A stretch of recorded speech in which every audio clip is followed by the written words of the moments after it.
Welcome back to another episode of Buckle Up and Ultra Running Conversation. How are you doing today, Mandy? I'm lovely. Just enjoying the fall weather. How are you? I'm well. I'm just about to go enjoy some fall weather and go run with the high school cross country team. And I think you already ran today, right? I went for a baby run and then I lifted some weights. What's a baby run? What is a baby run? A baby run is anything under 3 miles. Because it's just a I had a baby. baby run yesterday. I ran 2.85. Really? I wouldn't guess that you would run under 3 miles ever. It's cross country high school running that I'm doing. So it's kind of dependent on other factors outside of myself. Okay. But today is no baby run. Today is a long day. So I'm going to go with the long distance kids, and then we'll have the other coach go with the medium distance kids. They're all run What's distance. long distance? But, I think I have a route planned for 7.2, so which is pretty decent for the high school kids that run 5K, 3.1 distance. They race 5K distance. So that is pretty long. it's good. It's fun. We have a bye week this week, so kind of a down week, a little bit of recovery and building. And we were going to have practice this weekend initially, but they're tired. They've been working hard, and coaches got plans too. So I'm going to be up in Aspen doing the Golden Leaf Half Marathon with a previous guest. His name is Kyle Kuhn. He's a Paralympian. He's been at the Paralympics twice now for triathlon, sprint distance triathlon. He was on the show back in Simon's era. I know that was like eons ago, but some of you might recall that. But I will be pacing him as he's a blind athlete. So I'll be running through the aspen trees with him from Snowmass to Aspen, half marathon, 13 miles this weekend. That is cool. That is pretty cool. It's going to be super fun. That'll be fun. Yeah, that's good. Yeah, I'm not racing this weekend. I will go and do some trail running and get out into the fall foliage as the leaves change. Goal is to get in a half marathon, at least over 10 miles. I'm re-entering my actual running phase now that life has calmed down for me. And because we found out today's episode, I just got bumped up another notch on the Cocodona wait list, which our guest very excitedly told me, you're going to get in no matter what. So I should probably start getting back into daily runs over 6 miles is kind of like always been my base. I think I told you about that. So I've typically operated, but this summer just kicked my butt. So I did not do that. Paul James Johnson is our guest on this episode, and he shared a lot about his journey to 200s. I'm going to hit a dozen by the end of the year this year, having not just this year, but a lifetime 200 miles completed events. It sounds like he's had some struggles with them as well, a couple DNFs and challenges, which we all have experienced before. And so, it was a great conversation. Paul's just super engaging and a really personable gentleman. I met him a couple of years ago at Summit 200. I was flagging the course, and it was the inaugural year. And on Facebook, some of the participants put out where they were going to go have their pre-race dinner at this Thai restaurant. And I just showed up, and they were like, oh, you must be racing tomorrow. And I'm like, no, I was just flagging the course. Yeah, it was a great conversation. It was great to meet him in person. And that was our first encounter together. He's been nothing but fantastic to follow along in his journey since. Yeah, really humble. Like you said, engaging is a good word for him. I like his demeanor, the outlook he has on running. He's kind of the classic, started running road marathons just to challenge myself, but then maybe fell a little bit out of love with the running fast, feeling like he had to run fast. He ran Boston 5 times, I think. And so it's been cool to hear his journey to ultra, and that it's really not solo journey. He's taken his family and friends alongside him. And interesting to hear some of the things he had to say about like what he loves most about it and the things he knows he can expect out of every ultra. And I don't know if it's because of or despite those that he keeps coming back for more, but he's got a lot of cool stories to tell. Yeah, I think it's an interesting take. He comes from that faster paced, no pun intended, faster paced marathon world where it is a lot more specific training, just data driven, I guess, about splits and miles and times and kilometers and distances. Most marathons are almost spot on or try to be because of, the exactness of the course and getting the flatter, the better for speed and just kind of pushing ourselves in different ways. And he's been there. I've been there as well. But I think ultra running is kind of not that and not any of that at all. It's really about just challenging ourselves and enjoying the process. And whether that means you're at the front of the group or the back of the group or somewhere in between those two spots, it is really about engaging ourselves and pushing our own limits. Paul shares his DFL story from this year's Divide 200 that he just finished less than a week ago. So it's interesting to see the perspective and what he enjoys about the sport from the back of the pack. And it's still challenging him and still engaging him to come back and do it again and want more out of it. Yeah, I liked hearing about. I think a lot of it is that there's more time. Like you have more experiences, more memories, more lessons learned, more highs, more lows, because there's just more time to experience those, which you don't really get when you're sprinting a half marathon or sprinting a marathon. You don't have as many life experiences in those couple hours. And the other thing that we talked about is community, right? And there's less of a community in the marathon world. There's definitely a community, don't get me wrong, in the road running world. I'm not bagging on road running completely, but it just doesn't have the same feel. And we know this firsthand as ultra runners. Hopefully, if you're a listener, you've experienced this as well, but we talk about it in the show. And we dive even like a layer deeper where we're bringing personally, the three of us have brought our families to be involved in our ultra running endeavors and enjoy spending time with our family in the community that we're sharing in as well. And really, I think it's great for I always say one of my whys is because I have four eyes staring at me. And those four eyes are my daughter's eyes. And I sign up for these hard, challenging things and I commit for a long process to do the work to get to the starting line and hopefully the finish line of some challenging event. And I think that generally is like the synopsis of what I hope my daughters take away from me being an ultra runner. And being in the community that you said and helping strangers get through it. He tells some stories in here about his son being out there helping a fellow runner on the course. And we talk a little bit about just continuing to tell these stories is so important because it reminds us how it translates to everyday world. And as much as we talk about these stories, like not one is ever the same. They're also unique, but they can be threaded with the same, just good people doing cool things. And aging well, I think is another theme here too. I mean, he's not like, oh, well, I'm past 60. I'm just going to stop running. He continues to use this to focus on his diet and moving his body almost every day. I won't spoil the whole show, but he does give some secrets into some of his training tactics for ultra running. So we'll just leave it at that. But thanks for listening, guys. Thanks for tuning in. Share, like, comment, and subscribe. All the things. Again, if you got a story that you want us to tell, reach out to one of us. We'll be more than happy to connect up and tell that story for you. Without further ado, here's Paul James Johnson. Thanks for tuning in. Enjoy.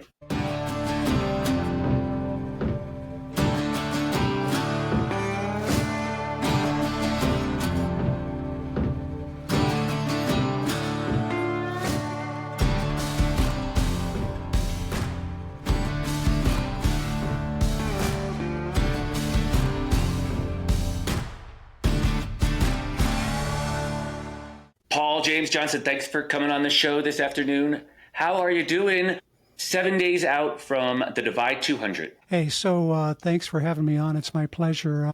I'm actually doing well. There was a lot of brain fog and just overwhelming fatigue for the first 2 or 3 days, but things have gone well, and I think I'm pretty close to 100%. I've got a race coming up here in about 7 weeks, and so it's time to get back training. I got on the bike a couple times this week and got some short runs in, and I even got in 2 hours of pickleball today. So we're back in training for the next race. Pickleball, the new ultra running training and recovery. 100%. Yeah, pickleball is the way to go. Now, you have to include the running in there. You can't get away from the running. You can't get away from the climbing.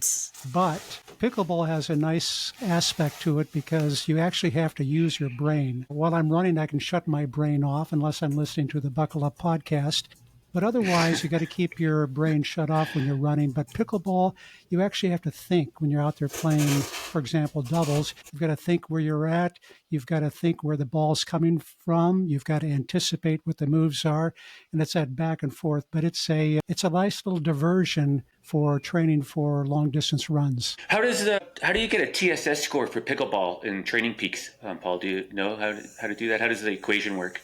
I have no idea. Although they do. I'm going to get the question from my athletes now when they listen to this. They're going to ask me, well, if Paul's playing pickleball and it's the secret to the success, then they want to play pickleball. So now I'm going to have to figure out a TSS score system for this whole thing. So Yeah, exactly. I appreciate it. Thanks, Paul. I don't know if you guys play pickleball, but it's an organization that gives a pickleball rating. It's called DUPR, D-U-P-R. And so that actually rates you as to where you are with pickleball. With me, I'm right in the middle, which means that I'm bad enough to get smoked on a regular basis, but good enough to keep on coming back for more.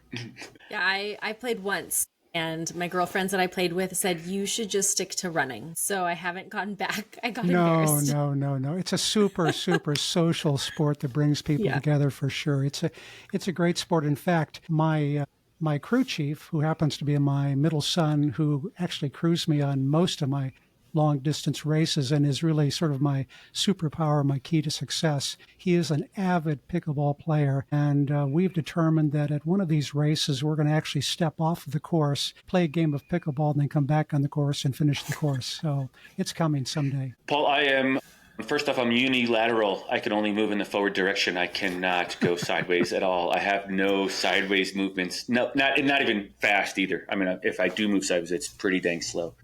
Ryan, I have trouble getting out of the way of traffic sometimes. I've seen you run the Leadville 10 times, and you can definitely go side to side. Well, thanks for keeping us posted about your most recent achievement, Divide 200. It looks like a super challenging course. Was this the first or second year of that event? I might be mistaken. I think it's the second. It's the third year. Yeah, this was their third annual race. I didn't run the first year. I actually ran the second year, but DNF'd midstream. And then I came back this year for a little revenge and redemption. But it's their third year. Let's just dive right into that one real quick before we change gears a little bit. But you finished this year, and I think you were DFL, if I'm not mistaken, right? Is that it? And how much time? I was pretty close to the Leadville cutoff, if we're going back to Leadville. So how close were you to the final cutoff? About 20 minutes. It was... Oh, I think I was 21 for Leadville. So. Okay. It was very tight there at the end. I was confident coming out of the last, they call them checkpoints in Canada, not necessarily aid stations. But coming out of the last checkpoint, which is checkpoint 13, Carbondale, I felt I had sufficient time to get from that checkpoint to the finish line. But I ran into some, how should I say, runner's lean problems that really slowed me down. And so it made it a little more interesting than I really wanted it to be. But, I still had 20 minutes to get across that finish line. But yeah, I had the distinct pleasure and honor of being the DFL for the race this year. It's a fun thing. Paul, did they give you anything special for your prize? They did not, other than they heaped me with praise of being such a slow runner. But that was okay. It's always the most magical to watch, though, the end, because I think when you're watching it, you're always wondering, too, like, what's the story of this person crossing right now? Like, how did the last couple hours go? Yeah, for me, it was a pretty weird experience because I came out of that last checkpoint. There were two other runners who we had been piggybacking really from the very start of the race, Christopher Allen and Drew Gibson. And they had pushed out ahead of me somewhere in the middle of that last segment. And I had been developing the runner's lean for maybe the last, 50, 75 miles. And my crew chief son knows that I am prone to that. I've actually DNF'd some races because of that. But we have sort of been able to address it now with sort of the idea that the doctor out of Houston, Texas has come up with, which is addressing the gluteus minimus, that little muscle on the side of your hip. And I was beginning to drift to the right, so to speak, which meant that the gluteus minimus muscle was not firing. It wasn't working properly. And probably at least every kilometer, every half mile or so, I would drop down on the ground and my son would use his elbow to literally drive it into the side of my muscle and work that knot, which would straighten me out for about a kilometer, and then I'd drop down. We literally repeated that all the way to the finish line. It got me to the finish line, but I can tell you it's very painful because the first 3 or 4 times he would work it intensely, and after that I said, you know what, you're working it so hard, I don't think I'm going to be able to get up one of these times. So we then transitioned to more of a sustained, long, enduring kind of pressure on that for about a minute or two. and then I would get up and keep going. So even though I crossed the finish line with a pretty serious lean, we had been able to work through that over those last maybe 4 hours or so. But it was crazy there at the end. Paul, you said you were leaning to the right, and is it the right gluteus minimus that's the issue? So that's not holding you upright and forcing you to lean over to the right side? That's correct. Yeah, whatever side you lean to, and I've actually leaned both ways before. At the Arizona Monster, about mile 100, I began leaning left. So it doesn't necessarily always lean the same way every time. It just depends on which muscle is not firing. For this particular race, right gluteus minimus had a serious knot in it. And whereas at the Monster, it was the left gluteus minimus. Who knows? I mean, there's a lot of theories out there as to what causes the lean or how to address it. I'm pretty convinced from my research that this Dr. Andrew Lovey out of Houston has sort of nailed it. He's a famous ultramarathon runner, probably has run over 200 ultramarathons. And he was, I think, the physician for the 24-hour and 48-hour long distance U.S. team. And when he did his research, he basically identified that as being the problem. Naturally, the lack of potassium and other things lead to it for sure. But once it happens, you just can't eat a banana to try to solve it. You have to address the muscle itself. And for me at the Monster, we were able to address it and actually had me finish straight up. This one, we didn't have enough time to correct that, but we had enough time to actually correct it on the fly and keep me going. So yeah, it's that little muscle there that you can actually feel the knot. And when he would drive typically we like to have a Theragun or some kind of massage gun working it. But out in the field, sometimes you have to use whatever you can use. At first, I would literally sit on a rock and work that rock on my hip. And then after that, a couple times, Christopher, my son, said, hey, get down. I'm going to use the elbow, and we're going to really work that every time. So who knows? It worked, and we got across the finish line. I'm excited to dive more into your story because that is a lot of work and effort to keep going. Like that is if it's every kilometer that you're having to work that muscle, it's not just, I just wasn't feeling well. So I know we're excited later on to dive into what keeps you going when it fuels you, because wow, that's a crazy experience to get on the ground and have to get back up. Yeah, we had to get to that finish line. We had put too much work into the race, and it was redemption time, so we had to somehow get to that finish line for sure. Paul, we want to get there and dive into it, but we usually back up a bit and talk about how you got into this crazy sport, how you found yourself last week starting the Divide 200 for your second time, and basically starting back to your history with sport and how you got into the specifics of ultra running. Yeah, so I started into the probably, I'm going to guess maybe over 30 years ago, I began running road marathons. And that was sort of my running diet or appetite, and did a lot of marathons, did the Boston Marathon 5 times in a row, and did some other major marathons as well, and loved that sport. But boy, that sport can take a toll on you. You've got to run fast. Each mile counts, each kilometer counts. And so to train for a marathon, you can't mess around. And back in 2016, I found a trail ultra marathon, which I really had never experienced and never heard about. It was a little 50-mile run up in northern Michigan, up in the Upper Peninsula. That was the strangest thing that I'd ever run before. You actually didn't have to necessarily worry about speed. You did have to worry about speed at times in that race because they had some pretty tight cutoffs. But it was an experience that I enjoyed so much that it actually sort of whet my appetite to try more things. I think around that time, I decided to sign up for another one, which was the Never Summer 100K race in Colorado, which was, again, just an amazing race and a very beautiful race. But those were the two races that sort of set me on the course to ultramarathon races. I ran some 50-milers and 100-milers, and then I jumped into the 200-mile race distance in I guess it would be 2020. It would be the first year of Cocodona 250. I'd never run a 200-mile race before, but that was my first touching my toes into the water of 200-mile plus races. And now sort of the 200-mile plus races, those are the ones that I love to do, and those are the ones I keep on signing up for. Yeah, the Never Summer, it's actually right in my backyard. Nice. I'm in Windsor up in northern Colorado, and my husband has run Never Summer the last couple of years. It's to speak to how challenging it is. I was registered for it this summer, but Brian will attest to this. My ultra sign up resume was not good enough to even toe the line of that race. So I pulled out before, because it's not just a casual race. There's a lot of climbing, a lot of vert, but I hear the views are worth it and beautiful. Never Summer is amazing. I think they call it Diamond Peak, the high point of the race. When the year that I ran it, when we got to the top there, one of those afternoon lightning storms that Colorado is famous for up in the mountains came through there. And not being that familiar with Colorado at the time, I asked the volunteer at the top, what should we do? And he said, quick, get off the mountain as quick as you can. It's not good to be up here when there's lightning up here. I think they were giving out shots for people as they came over the top at Diamond Peak.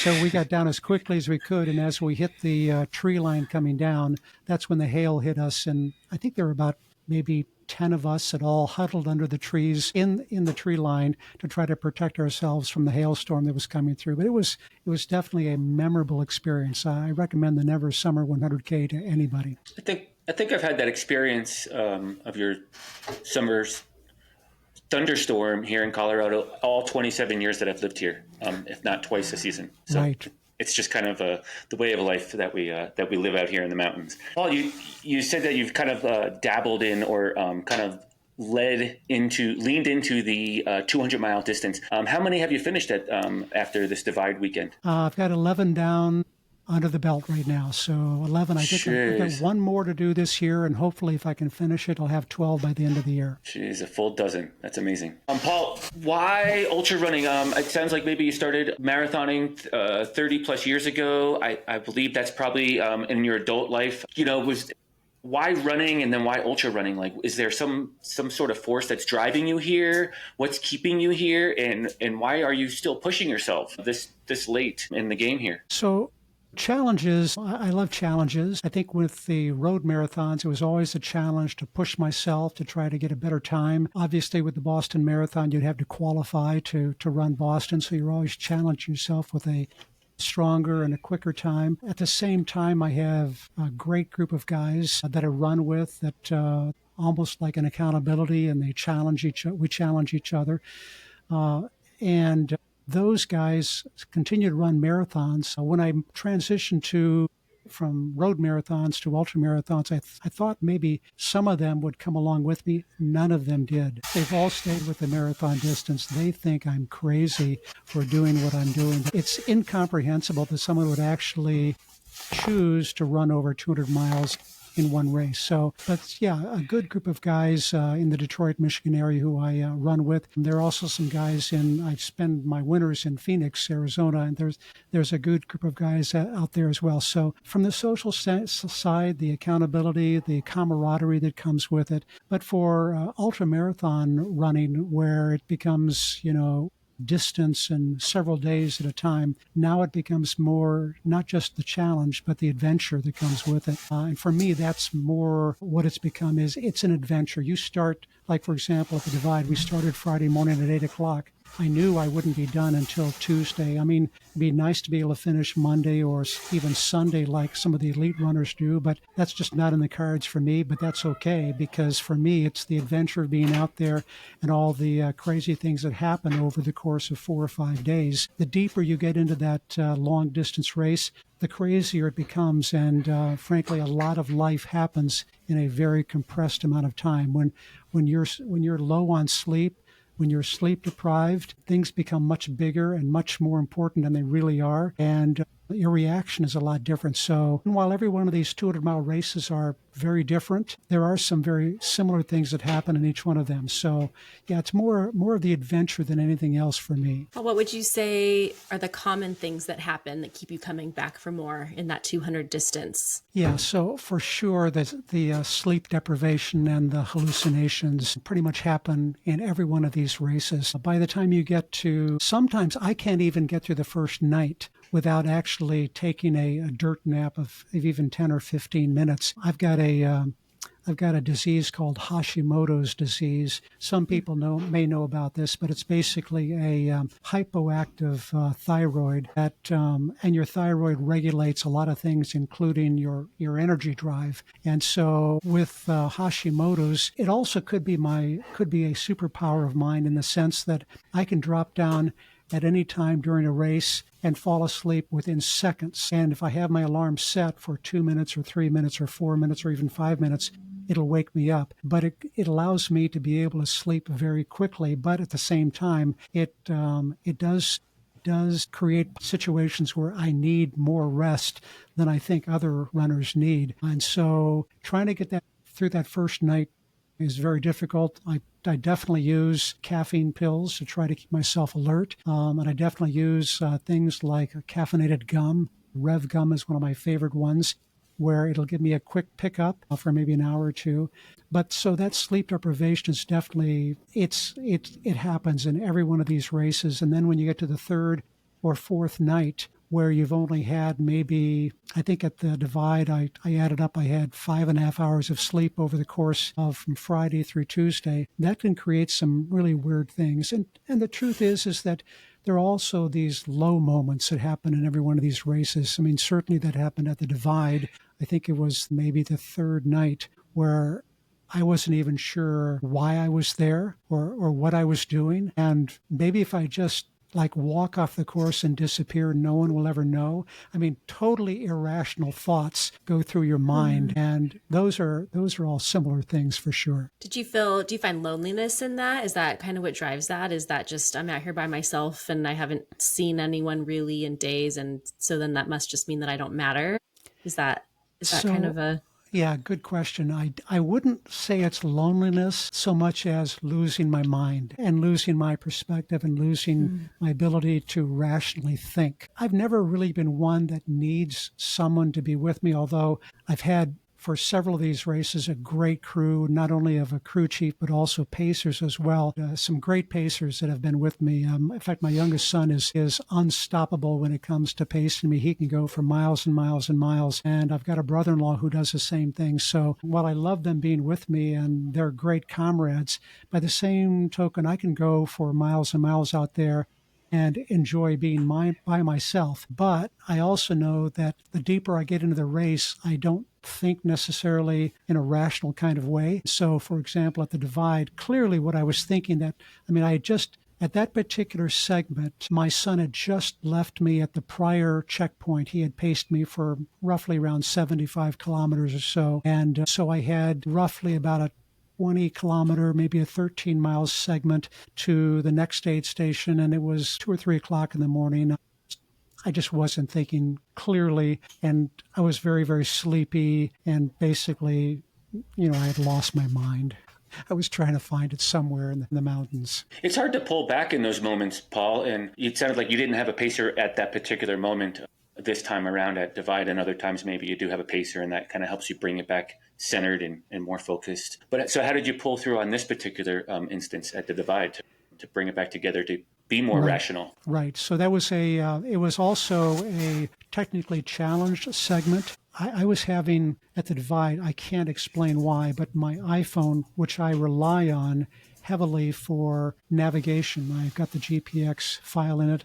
I've got the course laid out not only in the CalTopo app, but also in the Gaia app. So it's always my go-to as to where I am. But for some reason, my iPhone was drawing energy from somewhere and would die on me. I mean, literally, we would charge it at a checkpoint, have it charge at least 50% or more, and within 10 to 15 minutes, I'd look at my phone and it was dead. I mean, that was my primary source of navigation, and that happened at that particular segment. So, okay, we're at 2 o'clock in the morning. I've got no navigation out here.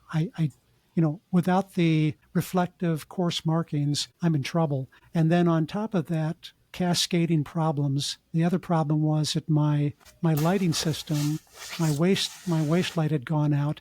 I had my headlamp, but it was very, very low, and I was in trouble. And plus, I'm not thinking correctly. And fortunately, right about that time, another runner caught up with me, and I asked that runner if they had an extra headlamp. And fortunately, that runner, Chris Brown, shared with me his extra headlamp, which now helped me actually spot reflective course markers, but it was still a challenge because I still wasn't thinking clearly. So it was a cascading set of problems that it was hard to surmount. And so my solution was, which is typically my solution for most of my problems, is I laid down to sleep. And so I took a 10-minute nap, dirt nap, trail nap right by the trail, got up, and I was able to go about a kilometer and just overwhelmed by sleep again.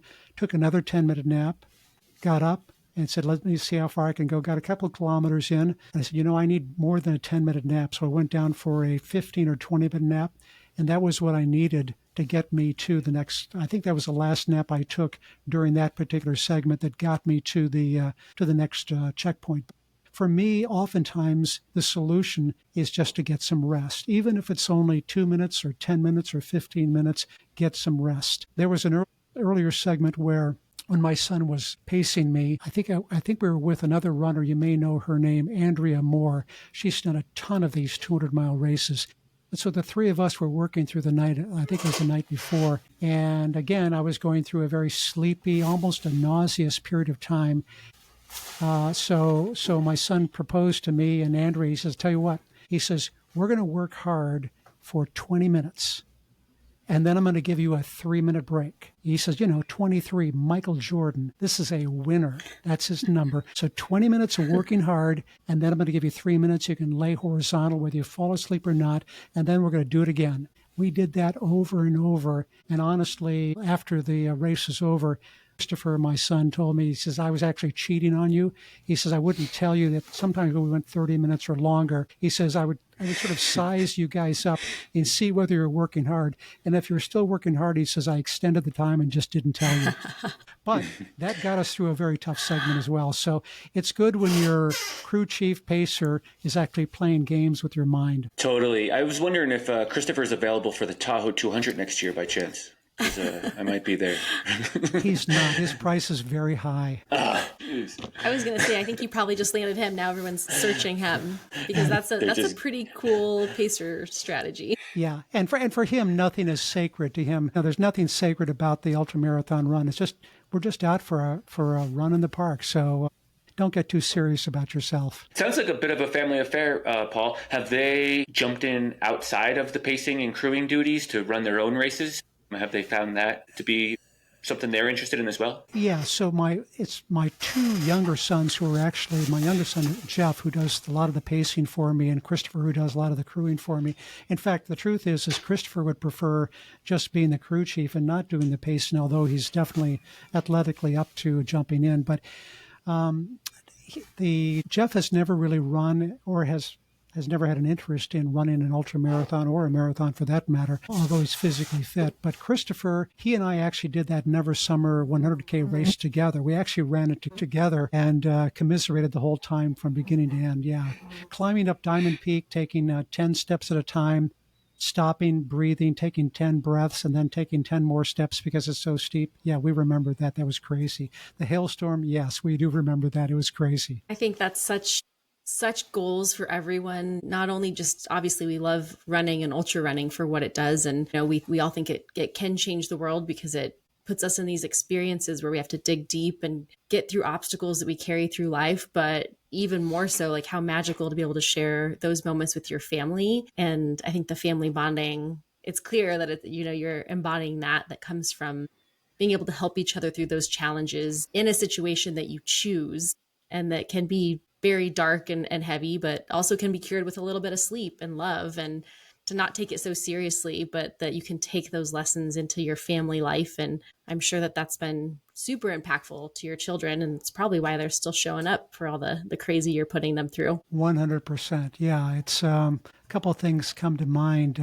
At the Arizona Monster, when we were climbing over Mount Lemmon, my son Jeff was pacing me, and we hit a very steep section, and knowing Jeff and knowing that he never complains no matter what the circumstances are, no matter how hard it is. And I sort of learned from him to always keep that mindset, that orientation of your mind. And one of the runners that we were passing said, "How are you guys doing?" His response was like, I'll never forget it. He said, "This is absolutely the best day of my life." It's like we were gutting it. And then And then a little bit later, someone was talking about how far we had to get to the next aid station. And Jeff commented to me, he says, I don't want to know how far we have to the next aid station. If it's 10 miles, in my mind, it's 100 miles. He says, let's manage our expectations coming into the aid station. So he's got the right perspective. While I'm counting the steps to the next aid station, he's not doing that at all. The other thing that comes to mind is my middle son Christopher, my crew chief. At the divide, we had come out of checkpoint 6, and we were on our way to the next checkpoint. It was nighttime. This was again with Andrea Moore, but we had come to one of the things about the Canadians are really good about is they're great about having trails that go straight up and straight down. None of these switchbacks. That's too easy, right? Colorado has a lot of switchbacks, but these mountains in the Canadian Rockies, a lot of straight up and straight down. So we were on a straight up section. It was super sketchy, very slippery because of the sand and so forth that was on the surface. And Christopher led the way. I was in the middle. Andrea was behind me. And I started sliding back, and I could hear Andrea scream as she was starting to slide back. Both of us were sliding back, and we would have slid a long way had we lost that one. I'm grabbing for branches, anything to stop the slide. She did the same thing. I was able to hold my position, and I see Christopher in front of me like Spider-Man. This guy's nuts. He's actually moving past me on all fours. He now has got Andrea by the arm, and he's pulling her up. It was wild. Yeah, it was some crazy experiences out there that really, you never forget these experiences as long as you live. It's really interesting, the family dynamic. I think Mandy and I can actually speak to this as well. I know Carter is Mandy's older son, and he's not old by any means. I think he's in middle school, if I'm not mistaken, right, Mandy? Just turned 13. Wow, that's a great age. 7th grade. I've got a grandson who's 13. Yeah. And this summer at Welger Meadow, one of the races Mandy puts on, I came out and ran 50-mile loops, or loops of that added up to 50 miles total. And Carter ran, I think, a 50K, if I'm not mistaken. I think he ran 34 miles or so. Wow. And shared in that moment. And so, like, and my daughter paced me for the last few miles, 5-6 miles of the Leadville 100 this year. And my daughter is 14 now. But in any case, so we're sharing those moments with our family, and you are as well, in the same light. And so I think we all appreciate the camaraderie of ultra running in general, but also the family dynamic of it, and how our families have thrived in sharing the experience. Yeah, I've got 3 grandchildren who are in the teenage years. I think Mandy will appreciate this. My youngest grandson his name is Dominic. He's 13, and then I've got 2 granddaughters, Alice and Sydney. They're in high school, 10th grade and 12th grade, and those 3 are super inspiring to me and sort of push me forward, because while they haven't yet paced me or run a long distance race, all 3 of them are very accomplished in their own right in terms of running.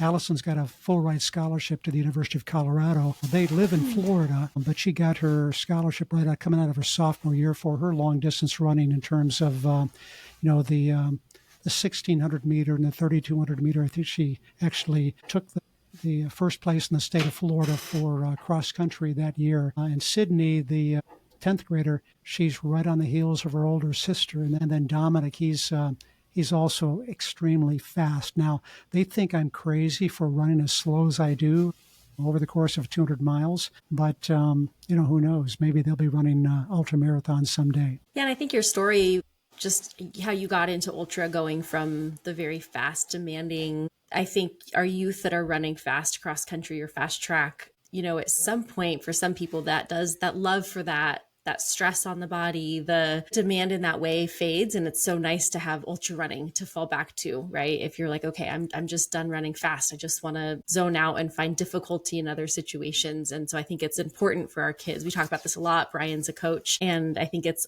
really important for our youth to see the other side of things, and that running journey can continue, and it doesn't have to be fast. You don't have to become a Boston qualifier, although it sounds like you've done both, which is amazing. But it's so neat to be able to see that sport and the things we take out of running in different formats, whether you run races or you just run in your backyard, if you're lucky to live where Brian lives and get to go out and hit the trails every single day. But it's cool too, I think, for the kids to just see the translation in the helpers, right? Like if your family's out there pacing you and crewing you and they're helping you and they're helping complete strangers. And I just think for humankind, especially just in the heavy few weeks that we've had, like we need more helpers in this world. We need more love. We need more meeting people where they're at and getting them through a tough moment. And if we can spread that, even if our kids don't like running, but if they can just see and witness and be invited to be a part of it and work an aid station, I feel I'm just so proud of this community for doing that. So thank you for continuing to do that and not hanging up the running shoes. Yeah, it's funny because we can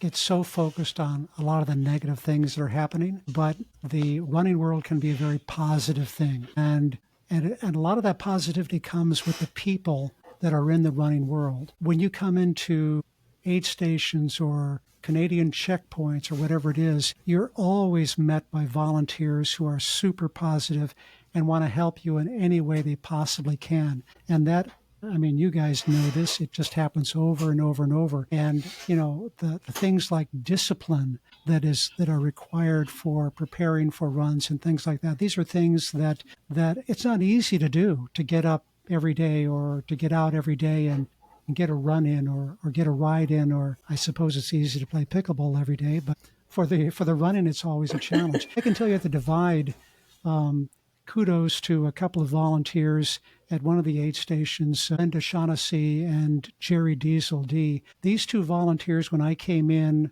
just prior to a very long, I think it was going to be maybe a 22-mile section up on a high ridge that was dry. And I realized I did not have enough water carrying capacity for that section. I only had 1 liter, two half liters of flasks with me. And I decided to pull out my gallon Ziploc bag and asked one of the volunteers if they could fill it with water. I was going to use that as my spare bladder. And the other volunteer looked at me and says, "You cannot be kidding. You cannot do that. That bladder is not going to hold that water." And sure enough, as they were filling it with water, there was a leak in the Ziploc bag. But again, I was trying to think, I've got to have some water up there because 1 liter is not going to do it for that segment. And so Jerry said, "Hey, I've got a 3-liter bladder. Do you want it?" And I said, "Absolutely." So she lent me her 3-liter bladder. We filled it up. It came in very handy for me during that segment. And while I was there, she said, "You know what?" She said, "Throw this extra headlamp in your backpack. You may need it." And she was absolutely right. So they're not only super positive, but they're helpful, and they're always trying to think and anticipate what runners need. So, yeah, a couple of great examples of people that extended themselves to me. Yeah, what an amazing community. Those stories are so rampant throughout the whole community, and we see them firsthand, even secondhand, or hear them as you just told your story of your experience with some particular volunteers. Paul, you just completed, you've had a great year this year. You did Arizona. Was Cocodona this year? It's kind of convoluted here in... Arizona, Cocodona. And then I tried to do, I squeezed in a 100-miler in Michigan called the Huron 100.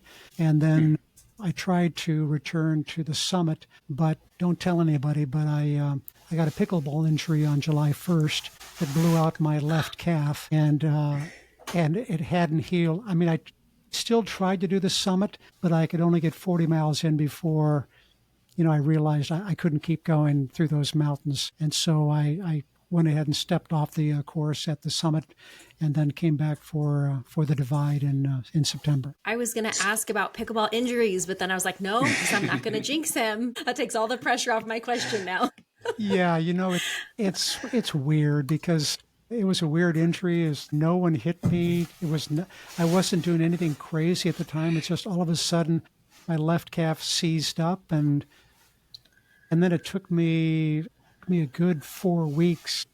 I mean, I was basically hobbling around for the entire month of July thinking, how am I going to get to that start line? I've got some friends that run the summit, and I was not going to let them down. I was going to be at the start line regardless of, even if I took one step, I was going to be there. I mean, who knows? It's life. Stuff happens, and you can't stop life. You've got to enjoy life. And if you enjoy a particular sport or a particular way of training, you can't worry about the injuries, I think. It's all that lateral bounding, I bet. I don't know. It's just an assumption. It could be a lot of side to side, not like Brian who goes straight forward. That's all I got. I got that and the bicycle. That's all I can do. But it also looks like you're at the Across Florida 200 coming up here in November. Yeah, I'm and is super that the last excited 200 for about this that. season? Yeah. Yes. Yeah, that's going to be a fun race. It's actually it's their inaugural, like, officially supported race. They've done it in the past where people over a period of months can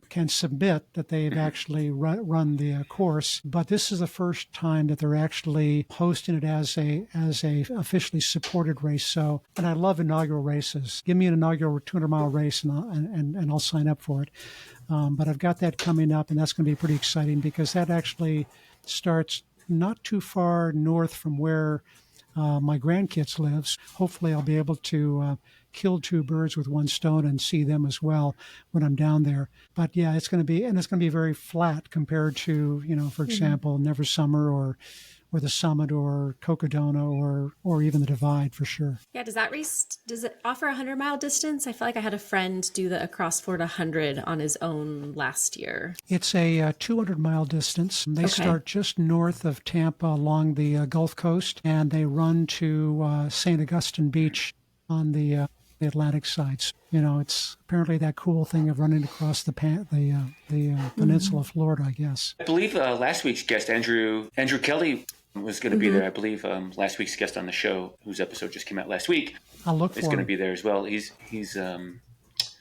where is he? He's a Liverpool fellow, and he will be coming back to Florida to run the Across Florida 200. Wow, Liverpool as in England? As in England, yes. Nice, yeah. There's a famous band from there, is what I said last week. There is, yeah. He gave you an eye roll when you said that, I'm sure, Brian. He was like, the Beatles we know. Right. It was actually really fun at the Divide because there were three Welshmen from Wales that were there and definitely brought a lot of energy to the Divide.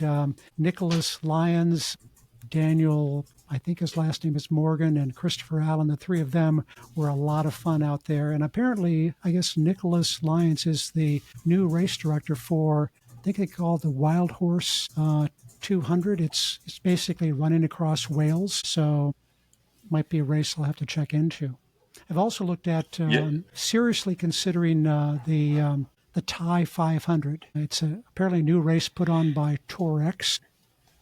And it's a 500 as in kilometers, so roughly 300 miles. It's almost like an Arizona Monster, only done in Thailand with maybe twice the vertical gain. So that's and in twice January. the humidity, I bet too. Probably Exactly. twice the humidity. A lot of humidity for sure. Bugs. You're basically running through the jungle mountains.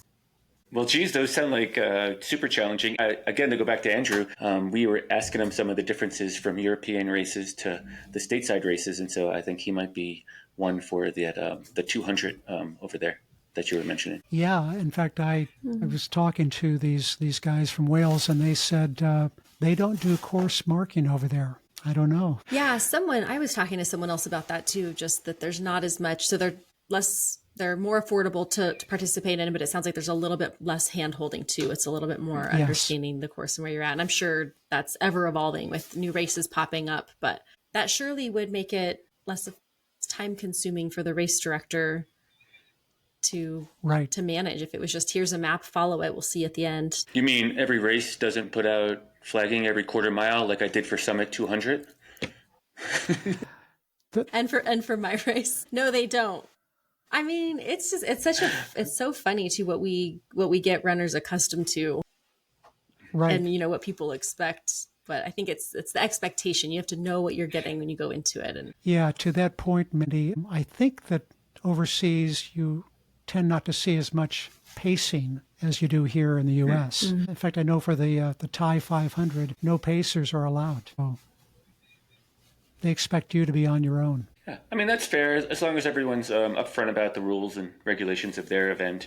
I think it's a good challenge and throws a little different play on it, especially from stateside where we love our pacers after 50 miles, right, usually. Yeah, exactly. I thought that in the short amount of time that I spent out there at the summit this year, the course marking was perfect. So If that was you, Brian, congratulations, kudos. Actually, I only flagged the last 14 miles this year. Okay. But so you didn't see my flagging this year, So but I'm sure basically, you saw it last year. You flagged over the 10-mile range there. Beautiful. Mm-hmm. Yes, it was a great day. I'm really finding my passion in flagging.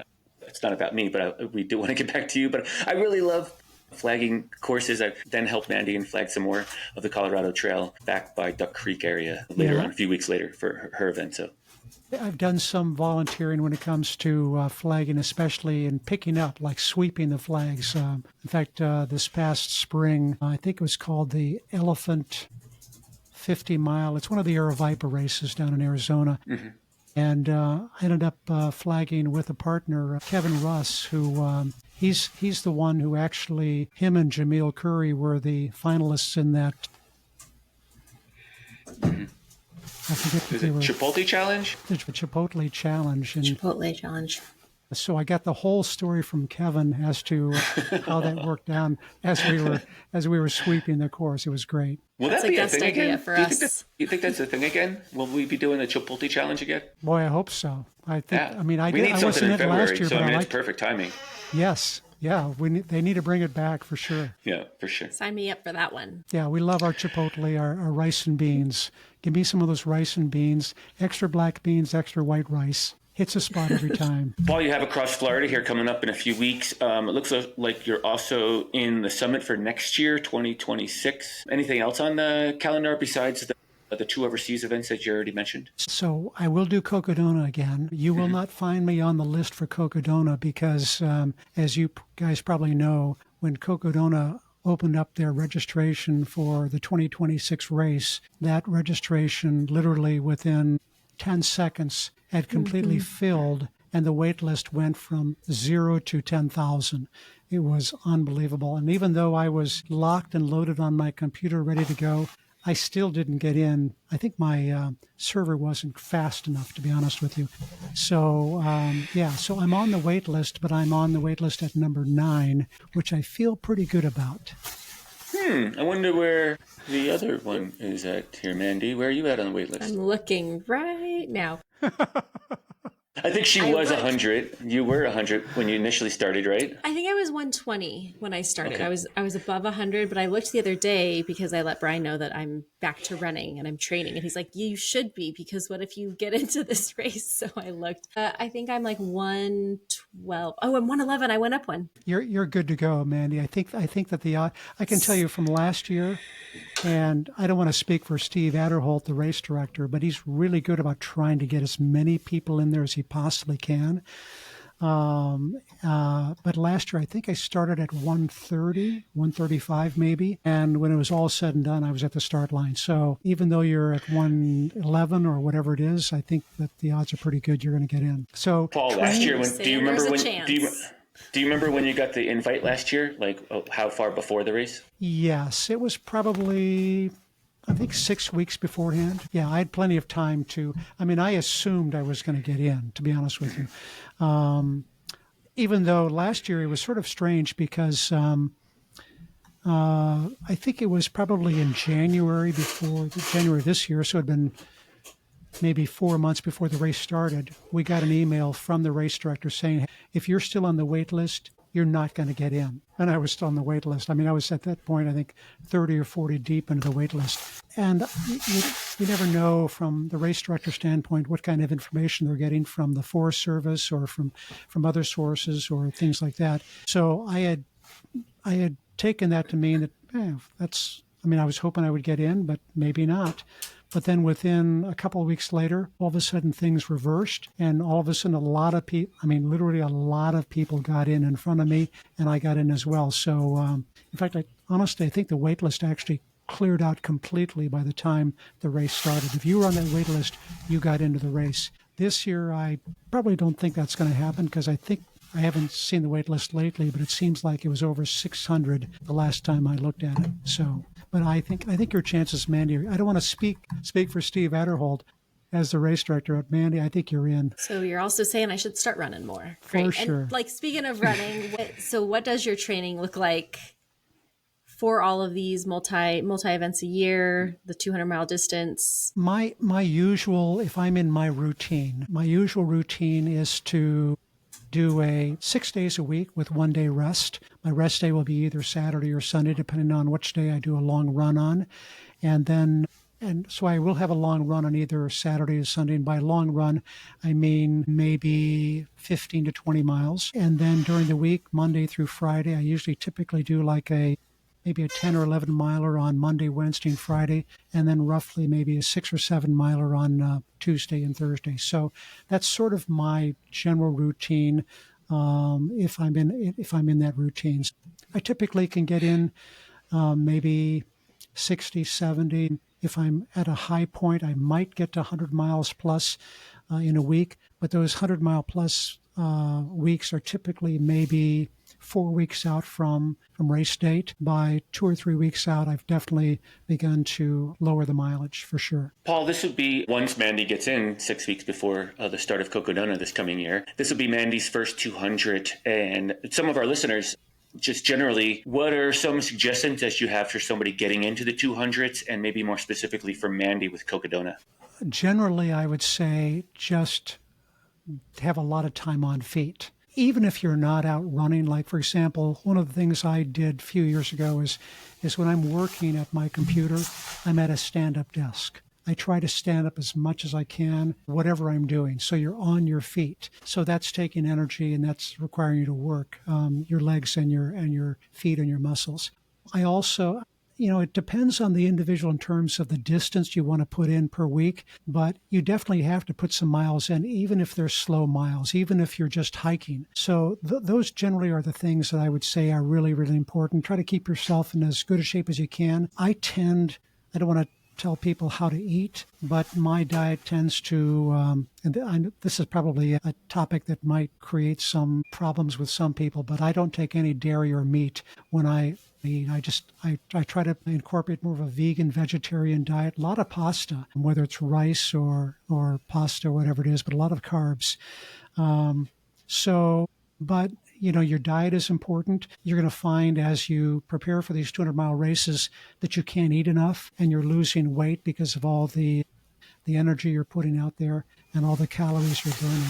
But specifically for a 200-mile race like Cocodona, I would definitely get some climbing in for sure. That first, 31 miles up to Lane Mountain is a brutal, tough climb. There's just no other way to put it. You're going to be hitting these steep climbs, and you'll hit one false peak after the next, and you'll tell yourself, just give me one more because I don't want this to ever end.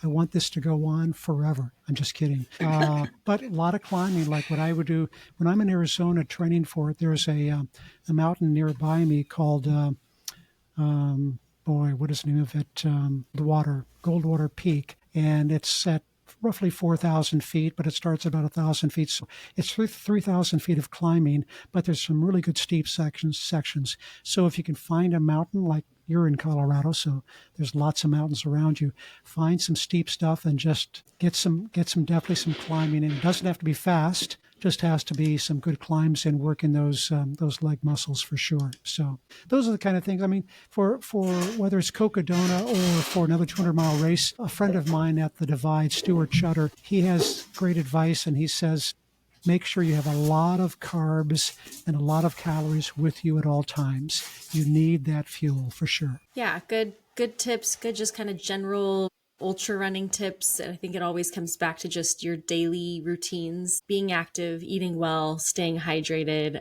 That was one thing I wanted to ask you about was your diet. You look like someone that takes care of themselves and you're putting good things into your body. And I know that that's such an important part of it as well in that recovery. And it becomes tricky, right? When you're putting all the hours in to run or to be on your feet. And now you've also got to spend extra time to cook healthy food, and there's a commitment level for sure to it. So applaud you for all that you're doing. Right. There's a challenge. And if you've got a family, that's another layer that you've got to, that makes it even more complicated, because while they're not part of all that training, if you can somehow get them into that training and incorporate that, that's even better.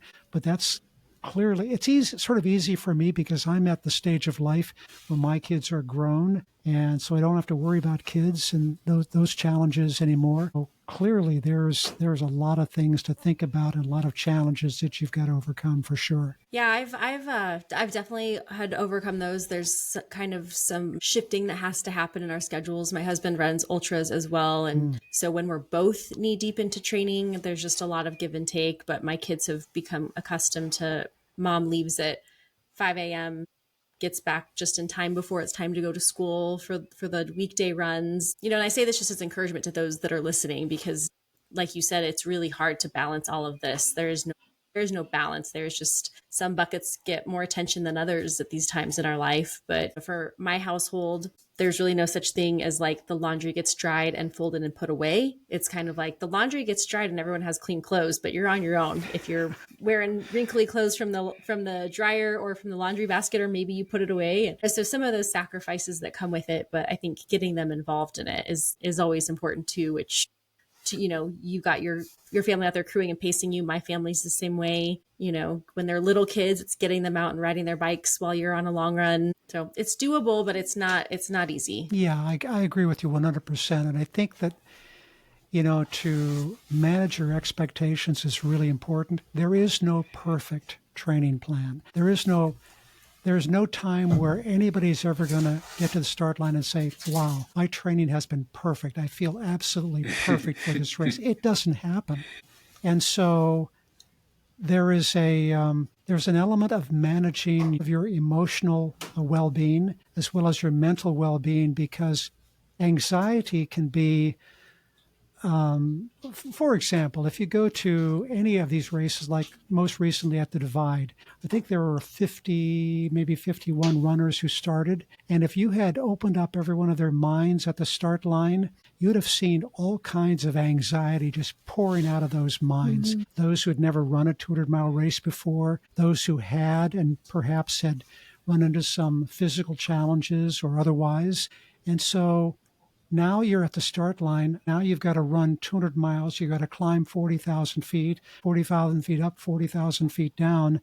And the anxiety can be overwhelming. But sometimes if you just sort of step back and realize, you know what, this isn't perfect. Whatever happens, happens. I'm just going to do my best. And whatever the best is, that's what I'm going to give it. That's so true. I think that applies to obviously ultra running, but in life in general. Yeah.